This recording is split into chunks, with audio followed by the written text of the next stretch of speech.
Hello everyone, very very good morning. कैसे हो? Hope करता हूँ आप सब लोग अच्छे ही होंगे। सो फ्रेंड्स, जीके जेस की स्पेशल क्लास में आप सभी लोगों का बहुत बहुत स्वागत है। एक बार सभी लोग बताएंगे वॉइस क्लियर आ रही है? क्लास को स्टार्ट किया जाए। यहाँ पे आप लोग देख सकते हो डेली क्लासेस का टाइमिंग। डेली मॉर्निंग में 10:30 बजे आपकी जीके जेस की क्लास चलती है, हिंदी की 3 बजे क्लास चलती है, सब्जेक्ट एबिलिटी एंड रीजनिंग की जो क्लासेस चलती हैं शाम 6:30 बजे चलती हैं। ओके, चलिए क्लास को स्टार्ट करते हैं। सभी को गुड मॉर्निंग भाई। 50 में से जितने भी क्वेश्चंस आपके करेक्ट हों कमेंट बॉक्स में अपना रियल स्कोर जरूर बताना। और भी क्लासेस अगर आप लोगों को देखनी है तो आप प्लेलिस्ट में जाके देख सकते हो। प्लेलिस्ट में आपको हर सब्जेक्ट की क्लासेस मिल जाएंगी। जीके जेस की फ्री में नोट्स चाहिए तो आप मेरे टेलीग्राम ग्रुप से डाउनलोड कर सकते हो। आज ही अपलोड किया हूँ बहुत सारे नोट्स। तो एजुकेशन मिसाइल टेलीग्राम चैनल है, ज्वाइन हो जाइए फटाफट। और ये हिंदी का हैंड रिटेन नोट्स अगर आपको चाहिए तो मात्र 20 रुपये में ले सकते हो इस व्हाट्सएप पे मैसेज करके। रामबाण नोट्स है, निचोड़ नोट्स है, बहुत ही हेल्पफुल है, तो आप इसे परचेज कर सकते हो। चलिए देखिए, अंतर्राष्ट्रीय न्यायालय का मुख्यालय कहाँ स्थित है? एक क्वेश्चन आपके एग्जाम में जीके जिस वाले पार्ट में अंतर्राष्ट्रीय संगठन से ज़रूर क्वेश्चन देखने को मिलेंगे। जो इंटरनेशनल ऑर्गेनाइजेशन है, जैसे आपका सार्क हो गया, ठीक है ना, वर्ल्ड बैंक हो गया, आपका WTO हो गया, आपका जितने भी अंतर्राष्ट्रीय संगठन हैं उनके मुख्यालय कहाँ पे हैं, स्थापना वर्ष, सदस्य देश, ये चीज़ें आपको पता होनी चाहिए। तो अंतर्राष्ट्रीय न्यायालय का जो मुख्यालय है वो है हेग में। कहाँ है? हेग में। ऑप्शन यहाँ पे आपका जो है बी वाला बिल्कुल करेक्ट हो जाएगा। आप लोगों से प्रश्न है कि यूनेस्को का मुख्यालय कहाँ पे है? कमेंट बॉक्स में ज़रूर बताएंगे। इसी में ऑप्शन है यूनेस्को का मुख्यालय कहाँ पे है, ज़रूर बताना आप लोग। चलिए अगला प्रश्न देखिए यहाँ पे, संविधान सभा में राष्ट्रीय गान को अपनाया गया था कब? बताएंगे सब लोग। संविधान सभा में राष्ट्रीय गान को अपनाया गया था कब? चैनल पे जितने भी लोग नए हैं सब्सक्राइब जरूर कर लेंगे। इस चैनल से आपको निश्चित ही मदद मिलेगी। जो भी बीएड परीक्षा की अपडेट आएगी, क्लासेस आएंगी, उनका नोटिफिकेशन आपको टाइम टाइम से मिलता रहेगा। संविधान सभा में राष्ट्रीय गान को जो अपनाया गया था 24 जनवरी 1950 को अपनाया गया था। ऑप्शन यहाँ पे आपका बी वाला बिल्कुल करेक्ट हो जाएगा। अगला प्रश्न है, पुष्कर मेला कहाँ आयोजित किया जाता है? बताएंगे सब लोग। पुष्कर मेला कहाँ आयोजित किया जाता है? जयपुर में या जोधपुर में या उदयपुर में या अजमेर में? तो पुष्कर मेला आयोजित जो किया जाता है अजमेर में किया जाता है। ऑप्शन यहाँ पे आपका जो है बी वाला बिल्कुल करेक्ट हो जाएगा, ठीक है ना। अगला प्रश्न यहाँ पे है, स्वतंत्रता प्राप्ति के उपरांत उत्तर प्रदेश में पहला राज्यपाल किसे बनाया गया था? स्टार लगा के नोट कर लेना। देखिए यूपी जीके के क्वेश्चन आपके एग्जाम में कम से कम 5 क्वेश्चन जरूर देखने को मिलेंगे, करंट अफेयर के भी। और आज या कल मैं ये दोनों मैं करवा दूंगा, यूपी जीके और करंट अफेयर करवा दूंगा। जितना करवाऊंगा 100% आपको जो है मेरी ही क्लास से हुबहू क्वेश्चन देखने को मिलेंगे, तो ज़रूर से ज़रूर क्लास को देख लेना। तो स्वतंत्रता प्राप्ति के उपरांत उत्तर प्रदेश में पहला राज्यपाल किसे बनाया गया था? श्रीमती सरोजिनी नायडू जी को बनाया गया था, ठीक है ना। और पहले मुख्यमंत्री कौन थी? सुचेता कृपलानी। ये भी आपको याद रखना है। अगला प्रश्न देखिए यहाँ पे, अगला प्रश्न है, मुगल साम्राज्य के संस्थापक बाबर ने हिंदुस्तान में अपनी राजधानी कहाँ स्थापित की थी? एक बार फिर से क्वेश्चन रिपीट कर रहा हूँ, मुगल साम्राज्य के संस्थापक बाबर ने हिंदुस्तान में अपनी राजधानी कहाँ स्थापित की थी? आगरा में, इलाहाबाद में, दिल्ली में या करनाल में? 5 को जवाब दीजिए सब लोग। मुगल साम्राज्य के संस्थापक बाबर ने हिंदुस्तान में अपनी राजधानी कहाँ स्थापित की? ये आगरा में किए थे। ऑप्शन ए आपका बिल्कुल करेक्ट हो जाएगा। शेर शाह सूरी की मृत्यु कहाँ हुई थी? बताएंगे सब लोग। शेर शाह सूरी की मृत्यु कहाँ हुई थी? शेर शाह का मकबरा, कभी कभी लैंग्वेज चेंज कर देता है कि शेर शाह का मकबरा कहाँ पे है। तो देखिए यहाँ पे शेर शाह की जो सूरी की जो मृत्यु हुई थी वो मृत्यु हुई थी कलिंसर में, और मकबरा कहाँ पे है? सासाराम में। तो ऑप्शन यहाँ पे आपका बी वाला बिल्कुल करेक्ट हो जाएगा। राजा बीरबल का संबंध किस स्थल से है? बताइए सब लोग। राजा बीरबल का संबंध किस स्थल से है? कालपी से, बनारस से, मथुरा से या लखनऊ से? राजा बीरबल का संबंध किस स्थल से है? तो कालपी से है। ऑप्शन यहाँ पे आपका ए वाला बिल्कुल करेक्ट हो जाएगा। बिंदुसार ने विद्रोहियों को कुचलने के लिए अशोक को कहाँ भेजा था? सभी लोग बताएंगे। बिंदुसार ने विद्रोहियों को कुचलने के लिए अशोक को कहाँ भेजा? स्वर्णगिरी, उज्जैन, तक्षशिला या तोसाली? 8 का जवाब दीजिए सब लोग। सभी को गुड मॉर्निंग भाई। वीडियो को लाइक करके शेयर कर दो सब लोग, और टेलीग्राम ग्रुप जरूर से जरूर ज्वाइन कर लेना आप लोग। तो बिंदुसार ने विद्रोहियों को कुचलने के लिए अशोक को कहाँ भेजा था? तक्षशिला भेजा था। ऑप्शन बी आपका बिल्कुल करेक्ट हो जाएगा। संत कबीर के गुरु कौन थे? बताइए सब लोग। संत कबीर के गुरु कौन थे? रामानुज, वल्लभाचार्य या रामानंद या जो है नामदेव? कबीर के गुरु कौन थे बताइए। 9 का जवाब दीजिए। तो कबीर के जो गुरु थे वो थे रामानंद। कौन थे? रामानंद। ऑप्शन यहाँ पे आपका बी वाला बिल्कुल करेक्ट हो जाएगा। अगला प्रश्न आपकी स्क्रीन पे है, महाबलीपुरम जो एक मुख्य नगर है वह कला की किन व्यक्तियों की रुचि को दर्शाता है? पल्लवों की, चेरों की, या पांड्यों की, या चालुक्यों की? 10 का राइट आंसर क्या होगा? जवाब दीजिए सब लोग। महाबलीपुरम जो एक मुख्य नगर है वह कला की किन व्यक्तियों की रुचि को दर्शाता है? पल्लवों की रुचि को दर्शाता है। ठीक है ना, ऑप्शन ए आपका बिल्कुल करेक्ट हो जाएगा। डेक्कन अधिकता के उत्तर पूर्व में कौन सा अधिकार है? सभी लोग आंसर करेंगे। डेक्कन अधिकता के उत्तर पूर्व में कौन सा अधिकार है? छोटा नागपुर अधिकता, या डेक्कन अधिकता, या मालवा अधिकता, या विंध्य श्रेणी? 11 का राइट आंसर दीजिए सब लोग। डेक्कन अधिकता के उत्तर पूर्व में कौन सा अधिकार है? तो वो आपका है छोटा नागपुर अधिकता। ऑप्शन ए आपका बिल्कुल करेक्ट हो जाएगा। चीनी का प्रमुख उत्पादक कौन है? बताइए, चीनी का प्रमुख उत्पादक कौन है? सभी लोग राइट आंसर देने का प्रयास करेंगे। Australia, Cuba, Bharat, Mauritius. तो चीनी का देखिए प्रमुख उत्पादक इसमें जो आपका है वो है आपका भारत। ऑप्शन सी आपका बिल्कुल करेक्ट हो जाएगा। ठीक है ना। अच्छा, क्यूबा को किस नाम से जाना जाता है ये भी आपको बताना है। अगला प्रश्न देखिए यहाँ पे, खरीफ और रबी से संबंधित निम्नलिखित कथनों में से कौन सा ठीक नहीं है? इसमें बताइए, खरीफ और रबी से संबंधित निम्नलिखित कथनों में से कौन सा कथन नहीं सही है? चारों ऑप्शन को पढ़िए आप लोग, चारों कथन को पढ़िए, फिर आप लोग बताइए खरीफ और रबी से संबंधित निम्नलिखित कथनों में से कौन सा सही नहीं इसमें।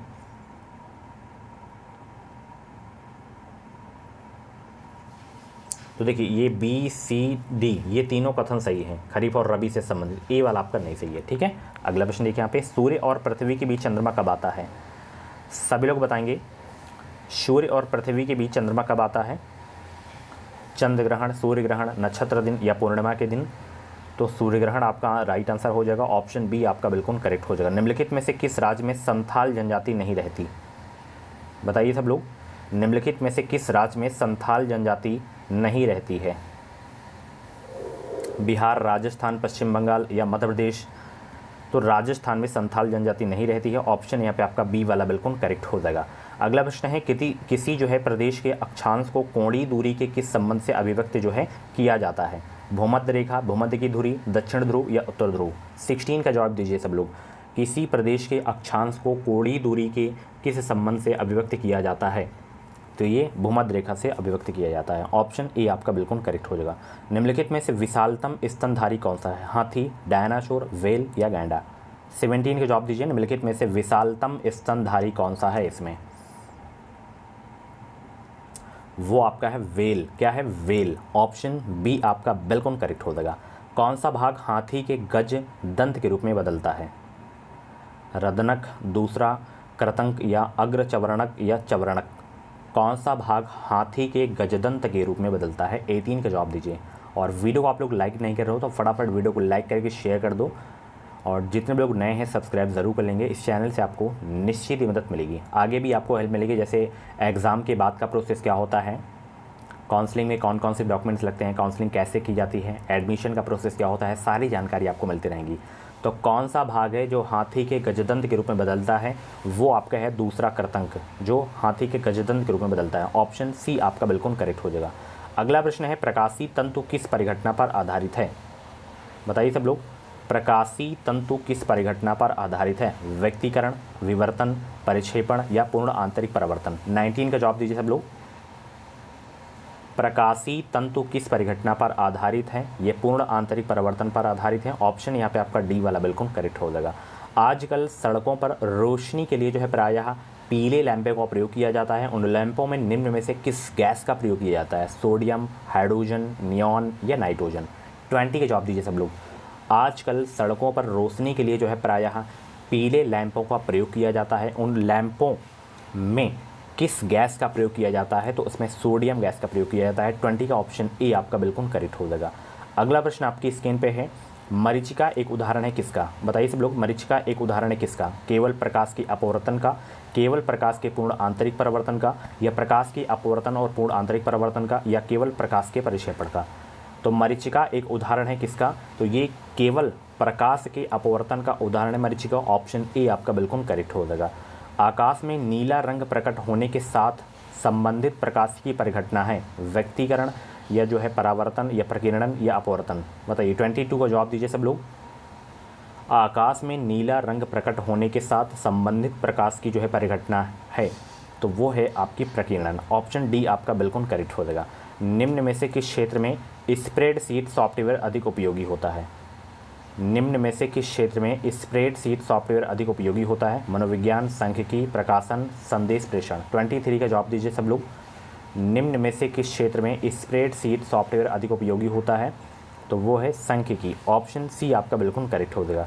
रिहंद बांध परियोजना निम्नलिखित में से किन राज्यों की सिंचाई होती है? किन राज्यों की सिंचाई होती है रिहंद परियोजना से? आपको बताना है। गुजरात, महाराष्ट्र, उड़ीसा और पश्चिम बंगाल हो गया, उत्तर प्रदेश, बिहार हो गया, केरल और कर्नाटक हो गया। तो 24 का ऑप्शन यहाँ पे आपका जो सही होगा उत्तर प्रदेश और बिहार। रिहंद बांध परियोजना से उत्तर प्रदेश और बिहार राज्यों की जो है सिंचाई होती है। ऑप्शन यहाँ पे आपका सी वाला बिल्कुल करेक्ट हो जाएगा। अगला प्रश्न आपकी स्क्रीन पे है, भारत में समस्त अंतरिक्ष यान प्रचालन का मर्म केंद्र MCF मास्टर कंट्रोल फैसिलिटी का मुख्यालय कहाँ है? ये आपको बताना है। बताएंगे सब लोग। MCF यानी कि मास्टर कंट्रोल फैसिलिटी का मुख्यालय कहाँ है? इसका मुख्यालय है हसन, कर्नाटक। ऑप्शन डी आपका बिल्कुल करेक्ट हो जाएगा। भारत में सबसे लंबी सिंचाई नहर कौन सी है बताइए? सरहिंद नहर, इंदिरा गांधी नहर, यमुना नहर या पूर्वी कोसी नहर? 26 का जवाब दीजिए। भारत में सबसे लंबी सिंचाई नहर कौन सी है? तो वो है इंदिरा गांधी नहर। ऑप्शन सी आपका बिल्कुल करेक्ट हो जाएगा। मोनेजाइट बालू में निम्न में से कौन सा खनिज पाया जाता है? मोनेजाइट बालू में निम्न में से कौन सा खनिज पाया जाता है? Potassium, thorium, uranium, sodium? बताएंगे सब लोग। मोनेजाइट बालू में निम्न में से कौन सा खनिज पाया जाता है? थोरियम पाया जाता है। ऑप्शन सी आपका बिल्कुल करेक्ट हो जाएगा। धनिया में उपयोगी अंश होता है? धनिया में उपयोगी अंश होते हैं। 28 का जवाब दीजिए सब लोग। तो पत्ते यूज करते हो आप लोग और सूखे फल मसालों में। ऑप्शन सी आपका बिल्कुल करेक्ट हो जाएगा। किस पादप को साकी भारतीय डॉक्टर कहते हैं? आंवला, आम, नीम, तुलसी? बताइए सब लोग, किस पादप को साकी भारतीय डॉक्टर कहते हैं? फटाफट वीडियो को लाइक करो सब लोग। किस पादप को जो है साकी भारतीय डॉक्टर कहते हैं? तो ये कहा जाता है नीम को। नीम को जो है साकी भारतीय डॉक्टर कहते हैं। ऑप्शन सी आपका बिल्कुल करेक्ट हो जाएगा। मानव रुधिर का पीएच मान कितना होता है? सभी लोग बताएंगे मानव रुधिर का पीएच मान कितना होता है? 7.2, 7.8, 6.6 या 7.4? 30 का राइट आंसर क्या होगा? ब्लड का पीएच मान कितना होता है? 7.4 होता है। ऑप्शन डी करेक्ट हो जाएगा। शरीर में सबसे बड़ी ग्रंथि जो है अंतःस्रावी ग्रंथि निम्न में से कौन सी है? वो है पीयूष। ऑप्शन डी करेक्ट हो जाएगा, पीयूष ग्रंथि। ठीक है ना। चलिए, किसने कहा था अच्छा नागरिक अच्छा राज्य बनाता है और बुरा नागरिक बुरा राज्य बनाता है? किसने कहा था? प्लेटो, रूसो, अरस्तु, लॉक्सी? किसने कहा था अच्छा नागरिक अच्छा राज बनाता है और बुरा नागरिक बुरा राज बनाता है? तो ये कहा गया था अरस्तु के द्वारा। ऑप्शन सी आपका बिल्कुल करेक्ट हो जाएगा। अगला प्रश्न है, संसद जो है सदस्य संसद में अपनी सदस्यता गंवा देगा यदि वह सत्रों से निरंतर अनुपस्थित रहे कितने दिन तक? 45 दिन तक, 90 दिन तक या 60 दिन तक या 365 दिन तक? बहुत ही अच्छा प्रश्न है, इंपॉर्टेंट है आपके एग्जाम के लिए। संसद सदस्य संसद में अपनी सदस्यता गंवा देगा यदि वह सत्रों से निरंतर 60 दिन तक जो है अनुपस्थित रहे तो? ऑप्शन बी आपका बिल्कुल करेक्ट हो जाएगा। भारत में अवशिष्ट शक्तियाँ निहित हैं केंद्रीय सरकार में या राज्य सरकार में या केंद्रीय सरकार और राज्य सरकार दोनों में या स्थानीय शासन में? तो बताइए, भारत में अवशिष्ट शक्तियाँ निहित हैं किसमें? तो भारत में अवशिष्ट शक्तियाँ निहित हैं केंद्रीय सरकार में। ऑप्शन ए आपका बिल्कुल करेक्ट हो जाएगा। बुद्ध को प्रबोध कहाँ प्राप्त हुआ था? यानी कि गौतम बुद्ध जी को ज्ञान की प्राप्ति कहाँ पे हुई थी? देखिए, सारनाथ में ये तो अपना प्रथम उपदेश दिए थे और बोध गया में इनको जो है ज्ञान की प्राप्ति हुई थी, बोध गया बिहार में। ठीक है, ऑप्शन बी करेक्ट हो जाएगा। लुम्बिनी में इनका जो है जन्म हुआ था। 35 वर्षीय अवस्था में इनको ज्ञान की प्राप्ति हुई थी। 29 वर्ष की अवस्था में गिरहा त्याग दिए थे। ठीक है, और कुशीनगर में इनकी मृत्यु हुई थी, महापरिनिर्वाण की प्राप्ति हुई थी और सर्वाधिक उपदेश ये सर्वास्ती में दिए थे। इनके बचपन का नाम क्या था? कमेंट बॉक्स में ज़रूर बताना। शिवाजी का राज्याभिषेक कहाँ हुआ था और कब हुआ था ये बताइए आप लोग। तो कब पहुंचे? तो 1674। बहुत इंपॉर्टेंट क्वेश्चन है। ऑप्शन बी करेक्ट हो जाएगा। भारत में द्वैत शासन की प्रणाली किस वर्ष शुरू की गई थी? बताइए सब लोग, भारत में द्वैत शासन की प्रणाली किस वर्ष शुरू की गई थी? 1909, 1919, 1935 या 1945? भारत में द्वैत शासन की प्रणाली किस वर्ष शुरू की गई थी? 1919 में की गई थी। ऑप्शन सी आपका बिल्कुल करेक्ट हो जाएगा। कौन यंग इंडिया और हरिजन का जो है संपादक था? कौन जो है यंग इंडिया और हरिजन का संपादक था? नेहरू, महात्मा गांधी, डॉक्टर भीमराव अंबेडकर, सुभाष चंद्र बोस? कौन यंग इंडिया और हरिजन का संपादक था? महात्मा गांधी थे इसमें। ऑप्शन सी आपका बिल्कुल करेक्ट हो जाएगा। निम्न में से किसने तीनों गोलमेज सम्मेलनों में भाग लिए थे? डॉक्टर भीमराव अंबेडकर, वल्लभ भाई पटेल, एम मालवीय यानी कि मदन मोहन मालवीय, गांधी जी। तो तीनों गोलमेज सम्मेलन में जो भाग लिए थे वो लिए थे डॉक्टर बी और अंबेडकर जी। ऑप्शन यहाँ पे आपका ए वाला बिल्कुल करेक्ट हो जाएगा। पृथ्वी पर विशालतम जीवित पक्षी कौन सा है? ईमू, शुतुरमुर्ग, एल्बेट्रॉस या साइबेरियाई सॉरस? पृथ्वी पर देखिए विशालतम जीवित पक्षी जो आपका है वो है आपका शुतुरमुर्ग। ऑप्शन यहाँ पे आपका बी वाला बिल्कुल करेक्ट हो जाएगा। अगला प्रश्न है, अंतर्राष्ट्रीय परमाणु ऊर्जा एजेंसी का मुख्यालय कहाँ है? बताइए सब लोग, अंतर्राष्ट्रीय परमाणु ऊर्जा एजेंसी का मुख्यालय कहाँ है? तो इसका मुख्यालय है वियना में। कहाँ है? वियना में। Option C. भारत की बुलबुल किसे कहा जाता है? इसका जवाब आपको कमेंट बॉक्स में देना है। बहुत ही अच्छा प्रश्न है ये। अगला प्रश्न है, विख्यात सोमनाथ मंदिर को किसने नष्ट भ्रष्ट किया था? बताइए सब लोग, सोमनाथ मंदिर को किसने नष्ट भ्रष्ट किया था? मोहम्मद गौरी, मोहम्मद बिन कासिम, कुतुबुद्दीन ऐबक, महमूद गजनबी?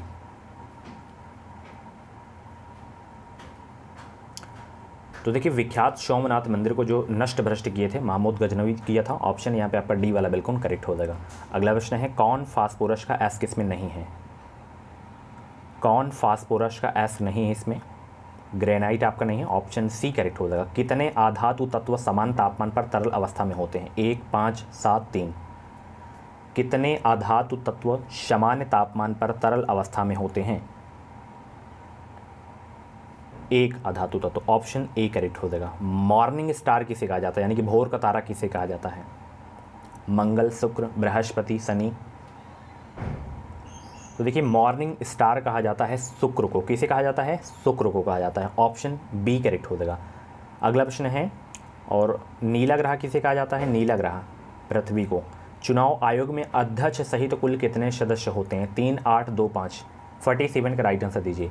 चुनाव आयोग में अध्यक्ष सहित कुल कितने सदस्य होते हैं? टोटल 3 सदस्य होते हैं। ऑप्शन बी करेक्ट हो जाएगा। निम्नलिखित को सम्मिलित कीजिए, इसमें आप लोग सम्मिलित कीजिए फटाफट। –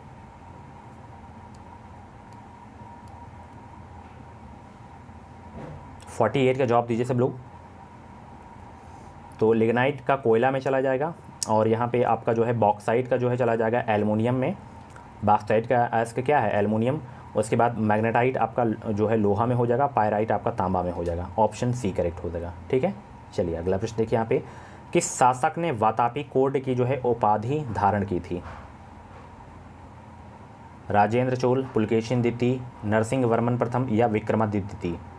राइट आंसर नरसिंह वर्मन प्रथम हो जाएगा। ठीक है, अगला प्रश्न देखिए यहाँ पे। अगला प्रश्न आपकी स्क्रीन पे है, ब्रिटेन भारत का खून चूस रहा है किसने कहा था?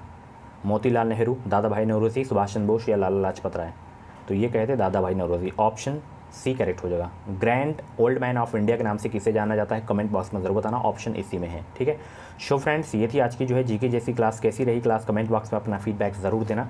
ऐसी ही डेली क्लासेस देखने के लिए एजुकेशन विशाल यूट्यूब चैनल को सब्सक्राइब करिए, बेल आइकन को ऑल पे प्रेस करिए, ताकि जो भी बीएड प्रीलिम्स परीक्षा की अपडेट है वो अपडेट आपको सबसे पहले हमारे चैनल के माध्यम से मिल सके।